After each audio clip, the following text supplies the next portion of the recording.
Welcome back to BCN news. జనగణన నియోజకవర్గాల పునర్విభజనతో సంబంధం లేకుండా మహిళా రిజర్వేషన్ బిల్లును తక్షణమే అమలు చేయాలని డిమాండ్ చేస్తూ విశాఖలో కాంగ్రెస్ శ్రేణులు ర్యాలీ చేపట్టాయి. ఏఐసీసీ సభ్యురాలు సుంకర పద్మశ్రీ పార్టీ నాయకులతో కలిసి డాబా గార్డెన్స్, అంబేద్కర్ విగ్రహం నుండి జీవీఎంసీ గాంధీ విగ్రహం వరకు ర్యాలీ నిర్వహించారు. ప్రభుత్వం తక్షణమే మహిళా రిజర్వేషన్ బిల్లును అమలు చేయాలని డిమాండ్ చేశారు. ఈ రోజున విశాఖపట్నంలో షరతులు లేని, జనగణనతో సంబంధం లేని, డీలిమిటేషన్తో సంబంధం లేనటువంటి 33% మహిళా రిజర్వేషన్ బిల్లుని చట్టసభల్లో అమలు చేయాలి అని చెప్పి డిమాండ్ చేస్తూ ఉన్నాం. ఎన్డీఏ కూటమి ప్రభుత్వాలు మహిళలను మోసం చేసే విధంగా ఎలక్షన్ టైంలో హుటాహుటిన పార్లమెంటు సమావేశాలు పెట్టి ఈ మమ్మల్ని మోసం చేస్తూ ఉన్నాయి కాబట్టి, మా గొంతు నెక్కే ప్రయత్నం చేస్తూ ఉన్నాయి కాబట్టి, డీలిమిటేషన్ పేరుతో దక్షిణ భారతదేశానికి కూడా అన్యాయం చేసే కార్యక్రమం కనపడతా ఉంది కాబట్టి దాన్ని వ్యతిరేకిస్తూ ఉన్నాం. 2023లో పార్లమెంటు సాక్షిగా 33% మహిళా రిజర్వేషన్ బిల్లు అమలైపోయింది.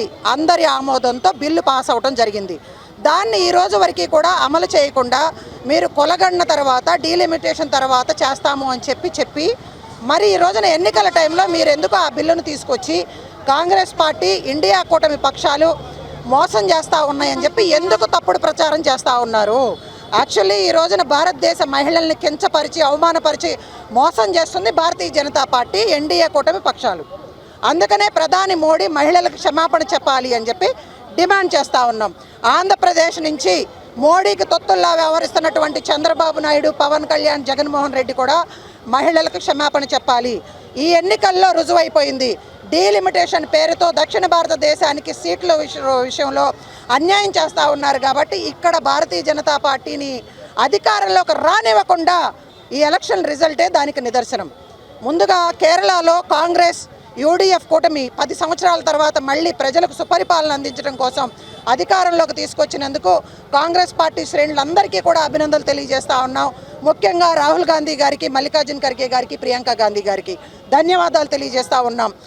పక్క రాష్ట్రమైనటువంటి తమిళనాడులో బీజేపీకి వ్యతిరేకంగా పోరాటం చేసినటువంటి విజయ్ లాంటి వ్యక్తి, ఒక బలహీన వర్గానికి చెందినటువంటి వ్యక్తి, ప్రజలకి అండగా ఉంటాను అని చెప్పి భారతీయ జనతా పార్టీకి వ్యతిరేకంగా ఉన్నందుకు ఈ రోజున ప్రజలు పట్టం కట్టారు. బుద్ధి తెచ్చుకోండి. పవన్ కళ్యాణ్ లాంటి వ్యక్తి వెళ్ళి అక్కడ సనాతన ధర్మం పేరుతో ఇక్కడ మమ్మల్ని కూడా మోసం చేసే ప్రయత్నం చేస్తూ ఉన్నాయి. హిందూత్వాన్ని అడ్డం పెట్టుకుని మా మనోభావాలను దెబ్బతీసే విధంగా నడుచుకుంటా ఉన్నారు. అది ఎక్కడా పనిచేయలేదు. చంద్రబాబు నాయుడు వెళ్ళాడుగా ఎగేసుకుంటా, పవన్ కళ్యాణ్ వెళ్ళాడుగా. ఏం పీకారయ్యా మీరు? ఆంధ్రప్రదేశ్లోనే మీరేం పీకలేదు, మీకు సినిమా లేదని చెప్పి బుద్ధి చెప్పారు అక్కడ తమిళనాడులో ప్రజలు. ఇక్కడ ఆంధ్రప్రదేశ్కి రావాల్సినటువంటి విభజన హామీలను ఏది అమలు చేయలేదు. అమరావతి రాజధాని నిర్మాణం పూర్తిగా కేంద్ర ప్రభుత్వం బాధ్యత. పోలవరం పూర్తి చేయాల్సిన బాధ్యత కేంద్ర ప్రభుత్వానిది. ఇక్కడ రైల్వే జోన్ తీసుకురావాల్సిన బాధ్యత కేంద్ర ప్రభుత్వం. ఇవన్నీ విభజన హామీల్లో ఉన్నాయి. యువతకు ఉద్యోగ అవకాశాలు ఇవ్వాలి. ఇవన్నీ కూడా మసిపూసి మారేడికాయ చేసి ప్రజల్ని మోసం చేస్తూ అడ్డగోలుగా అధికారాన్ని అడ్డం పెట్టుకుని పోలీసుల చేత, అధికార పక్ష నేతల చేత మా గొంతు నొక్కే ప్రయత్నం చేస్తూ ఉన్న దాన్ని ఖండిస్తూ ఉన్నాం. స్థానిక సంస్థల్లో 50% రిజర్వేషన్లు తీసుకొచ్చింది కాంగ్రెస్ పార్టీ. మొట్టమొదటి ప్రధానమంత్రి ఇందిరాగాంధీ గారిని చేసింది కాంగ్రెస్ పార్టీ. మొట్టమొదటి స్పీకర్ను చేసింది మీరా కుమారి గారిని చేసింది కాంగ్రెస్ పార్టీ. మొట్టమొదటి రాష్ట్రపతిని ప్రతిభా పాటిల్ గారిని చేసింది కాంగ్రెస్ పార్టీ. వెస్ట్ బెంగాల్లో 90 లక్షల ఓట్లు తారుమారు చేసి ఈ రోజున అడ్డంగా మోడీ, అమిత్ షా అధికారంలోకి వచ్చారనేది రుజువైపోయింది. ఒక మహిళని ఎదుర్కోవటానికి ఇన్ని నాటకాలు, ఇన్ని డ్రామాలా? రాహుల్ గాంధీని చూసి భయపడతా ఉన్నారు మీరు. అందుకే పార్లమెంటులో కూడా ఆయన మాట్లాడినవరు. పార్లమెంటు సాక్షిగా రాహుల్ గాంధీ గారు హెచ్చరించారు మోడీని. డీలిమిటేషన్ పేరుతో దక్షిణ భారత రాష్ట్రాలకు అన్యాయం జరిగితే ఊరుకోము, మేము అండగా ఉంటాము, మీ గొంతుకై కొట్లాడతామని చెప్పి ఈ రోజు వరకు కూడా ఆంధ్ర రాష్ట్ర హక్కుల కోసం ఫైట్ చేస్తుంది మా రాహుల్ గాంధీ గారు, ప్రియాంక గాంధీ గారు. అందుకనే మహిళల హక్కుల కోసం మేము పోరాటం చేస్తూ ఉన్నాం. సాధించే వరకు కూడా మా పోరాటం ఆగదు అని చెప్పి తెలియజేస్తా ఉన్నాం. పశ్చిమ గోదావరి జిల్లా ఉండి రాజులపేటలోని శ్రీ పార్వతీ సమేత చెన్నమల్లేశ్వర స్వామి ఆలయ ప్రాంగణంలో గాలిగోపుర నిర్మాణానికి బుధవారం ఉదయం ప్రధాన దాతలు రుద్రరాజు, వేణుగోపాలకృష్ణంరాజు, వరలక్ష్మి దంపతులు, పిన్నంరాజు, ప్రసాదరాజు, లక్ష్మీ దంపతులు శంకుస్థాపన చేశారు. సుమారు ₹1 కోటి అంచనా వ్యయంతో ఈ పనులకు రూపకల్పన చేశారు. దేవాదాయ శాఖ సీజీఎఫ్ నిధుల నుంచి ఈ పనులకు 33 లక్షల నిధులు మంజూరయ్యాయని, మిగిలిన నిధులు భక్తులు, గ్రామస్తుల సహకారంతో సమకూరుస్తున్నామని ఆలయ అర్చకులు సన్నిధి రాజు చలపతిరావు తెలియజేశారు. ఇదే ప్రాంతంలో గోశాల, రథశాల, యాగశాల, యజ్ఞశాల, మహానంది విగ్రహాలను ఏర్పాటు చేసేందుకు మరో ₹1 కోటి నిధులు అవసరం అవుతాయని వివరించారు. ఈ మహాక్రతువులో భక్తులు భాగస్వాములు కావాలని ఆయన విజ్ఞప్తి చేశారు. ఈ శంకుస్థాపన కార్యక్రమంలో ఎంపీపీ ఇందుకూరి శ్రీహరి నారాయణరాజు, దాతలు Rudraraju వేణుగోపాలకృష్ణంరాజు, Varalakshmi, పిన్నంరాజు Prasadaraju, Lakshmi, Undi DC vice chairman Mantena Sai Lachiraju, Krishnakumari దంపతులు, ముదురేరి కృష్ణంరాజు, సాయి రామరాజు, అర్చకుల సన్నిధి రాజు, కృష్ణ, శేషగిరి, సుబ్బారావు, సత్యనారాయణ, గ్రామ ప్రముఖులు తదితరులు పాల్గొన్నారు.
పైన ఉన్నటువంటి భక్తులు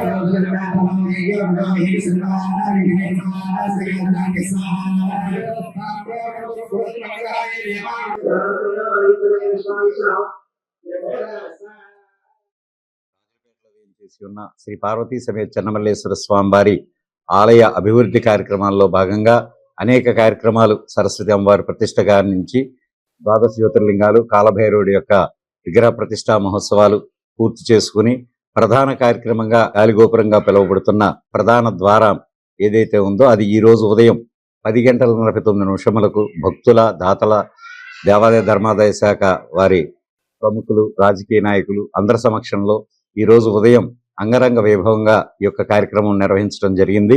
ఈ అభివృద్ధి కార్యక్రమాల్లో భాగంగా రాజగోపురంతో పాటు యాగశాల, యజ్ఞశాల, గోశాల, రథశాల ఇవి ఏర్పాటు చేయడంతో పాటు ఆలయ ఈశాన్య భాగంలో కొంత భాగాన్ని దేవాలయానికి కొనుగోలు చేసే ఆలోచనలో ఉండటం, దీనికి దాతలు విరివిగా ముందుకు వచ్చి తమ వంతు సహకారాన్ని అందిస్తున్న ఈ ఆలయ అభివృద్ధిలో పాటుపడుతున్న ప్రతి ఒక్కరూ కూడా ఈ దేవాలయం స్వామివారి అనుగ్రహం ఎల్లవేళలా వారి పట్ల ఉంటుందని, వారి కోరికలు నెరవేరి ఈ కార్యక్రమాలు, అభివృద్ధి కార్యక్రమాల్లో మాతో సహకరిస్తున్న వారందరికీ కూడా ధన్యవాదాలు. ₹1 కోటి అవుతున్నది నిర్మించడానికి. మరి వారి సహకారంతో రుద్రరాజు, చిట్టిబాబు, వరలక్ష్మి దంపతులు మరియు వారి అల్లుడు, కుమార్తెలు తోటి ₹30 లక్షల విరాళం ఇచ్చారు. అలాగే దేవాదాయ ధర్మశాఖ వారు 50 లక్షలు, మిగతా గ్రామస్తులతోటి ₹1 కోటి గాలిగోపు నిర్మించడానికి పెద్దలందరూ నిశ్చయించారు. కాబట్టి ఈ కార్యక్రమం దిగ్విజయంగా కావాలని చెప్పి మనస్ఫూర్తిగా కోరుకుంటున్నాను. ఏలూరు జిల్లా బీబుటూలు గ్రామంలోని పెరుమాళ్ల స్తంభం వద్ద ఉన్న పురాతన శ్రీ కోదండ రామాలయ పునర్నిర్మాణ శంకుస్థాపన మహోత్సవం బుధవారం వైభవంగా నిర్వహించారు. 103 ఏళ్ల చారిత్రక వైభవం కలిగిన ఈ ఆలయ పునర్నిర్మాణ కార్యక్రమానికి గ్రామస్తులు, దాతలు, ప్రజాప్రతినిధులు పెద్ద ఎత్తున హాజరై ప్రత్యేక పూజల్లో పాల్గొన్నారు. ఆలయ నిర్మాణానికి ముందు అర్చకులు సీతారామయ్య, శేషాచార్యులు వేద మంత్రోచ్చరణల మధ్య వివిధ క్రతువులు, హోమాలు, ప్రత్యేక పూజలు నిర్వహించి శంకుస్థాపన కార్యక్రమాన్ని ఘనంగా చేపట్టారు. కార్యక్రమానికి ముఖ్య అతిథులుగా స్థానిక ఎమ్మెల్యే పచ్చమట్ల ధర్మరాజు, ఏపీ ఆప్కాప్ చైర్మన్ గన్ని వీరాంజనేయులు, మాజీ ఎమ్మెల్యే పుప్పాల వాసుబాబు, జనసేన నాయకులు వట్టి పవన్ కుమార్ హాజరై ప్రత్యేక పూజలు నిర్వహించారు.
భీమడోలు గ్రామంలో నిర్మాణ స్తంభం సెంటర్లో 103 సంవత్సరముల చరిత్ర కలిగిన కోదండ రామాలయం ఈరోజు భీమడోలు యొక్క భక్తులు అందరికీ ఆశీర్వదించడం కోసం అని చెప్పేసి 103 సంవత్సరాల తర్వాత దీన్ని పునర్నిర్మాణం చేయడం జరుగుతుంది. ఈ కార్యక్రమానికి దాతలు చాలా ఎక్కువ మంది మేమున్నాం మీరు కట్టండి అని ప్రతి ఒక్కరూ కూడా చెయ్యెత్తి వెలియెత్తి మాకు పూర్తి సహకారం అందిస్తున్నారు. అలాగే ఇక్కడ ఈ కమిటీ ఈ సెంటర్లో ఉన్న కుర్రాళ్ళు కానీ పెద్దలు కానీ అందరూ కూడా, అలాగే ఇప్పుడే ఎమ్మెల్యే గారు ధర్మరాజు గారు, ఆంజనేయులు గారు, పొట్టి పవన్ కుమార్ గారు, వాసుబాబు గారు వీళ్ళందరూ కూడా వాళ్ళ పూర్తి సహాయ సహకారాలతో దీన్ని మేము అతి త్వరలో పునర్నిర్మాణం చేస్తామని భక్తులందరికీ తెలియజేస్తాం. వార్తలు ముగించే ముందు ముఖ్యాంశాలు మరొకసారి. కాళ్ళ మండలంలో డిప్యూటీ స్పీకర్ ఉండి ఎమ్మెల్యే రఘురామకృష్ణరాజు పర్యటన. మోడీ, పల్లెపాలెం, దొడ్డనపూడి గ్రామాల్లో పలు అభివృద్ధి కార్యక్రమాలకు ప్రారంభోత్సవం. సీఎం సహాయ నిధి పేద మధ్యతరగతి ప్రజల ఆరోగ్యానికి భరోసాగా మారిందన్న ఎమ్మెల్యే అంజిబాబు.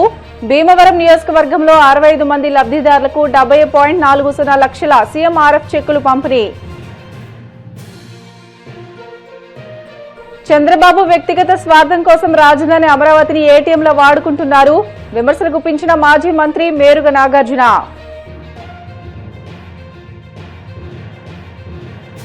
చట్టసభల్లో షరతులు లేని మహిళా రిజర్వేషన్ బిల్లును తక్షణమే అమలు చేయాలి. విశాఖలో కాంగ్రెస్ శ్రేణులతో కలిసి ర్యాలీ చేపట్టిన ఏఐసీసీ సభ్యురాలు సుంకర పద్మశ్రీ. ఇవి ఇప్పటివరకున్న బులెటిన్లోని అప్డేట్స్. మరిన్ని వార్తల కోసం BCN digital YouTube channel, Facebook పేజీని ఫాలో అవ్వండి. అప్డేట్ వార్తల కోసం ప్లీజ్ డూ సబ్స్క్రైబ్.